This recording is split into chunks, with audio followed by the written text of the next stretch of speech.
ఈరోజు భారతదేశాన్ని ఒక రకంగా అగ్రరాజ్యమైనటువంటి అమెరికాకు తాకట్టు పెడుతూ అందులో భాగంగానే ఈరోజు 44 చట్టాలను 4 కోట్లుగా విభజించి ఈరోజు కార్మికులకు తీరని నష్టం జరుగుతున్నటువంటి చట్టాలను తెచ్చి ఈరోజు పాశిక ఆనందం పొందుతున్నటువంటి నరేంద్ర మోడీ ఇది గుర్తుపెట్టుకో అవకాశం ఉన్నది, ఇది గుర్తుపెట్టుకోవాలని చెప్పేసి కూడా ఈ సందర్భంగా గుర్తు చేస్తున్నాం.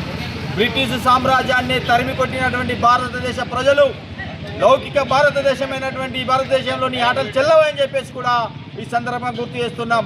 కార్మిక లోకాన్ని నష్టం చేసినటువంటి ఏ దేశమైనా ఏ నాయకుడికైనా పుట్టగతులు లేకుండా పోయినాయి. ఈరోజు రాబోయే రోజుల్లో రేపు నీకు కూడా అదే గతి పడుతుందని చెప్పేసి కూడా ఈ సందర్భంగా గుర్తు చేస్తూ ఉన్నాం. పోరాడి సాధించుకున్న చట్టాలను ఈరోజు కార్మికులకు ఎలాంటి హక్కు లేకుండా చేసే చట్టాలను చేసి కేవలం పెట్టుబడిదారులకు ఈరోజు దారదత్తం చేయడానికి కొరకు వీళ్ళ శ్రమను దోచిపెట్టడానికి కొరకు చట్టాలను రద్దు చేసి ఒప్పందాలు చేసుకున్నటువంటి నువ్వు తక్షణమే ఉపసంహరించుకోకపోతే రేపు రాబోయే రోజుల్లో ఖచ్చితంగా స్థానిక ఎన్నికలలో నీకు కర్రు కాల్చి వాత పెట్టే సమయం వస్తున్నది. అది కూడా ఈ కార్మికుల ముందు బాగానే ఉంటారని చెప్పేసి కూడా ఈ సందర్భంగా గుర్తు చేస్తూ హెచ్చరిస్తూ ఉన్నాం. టీసీగా రాష్ట్ర వ్యాప్తంగా ఈరోజు ఆందోళనలు జరుగుతున్నాయి. టీసీ ఆధారంగా భారతదేశ అంతా ఆధ్వర్యంలో కూడా ఈరోజు జరుగుతూ ఉన్నాయి.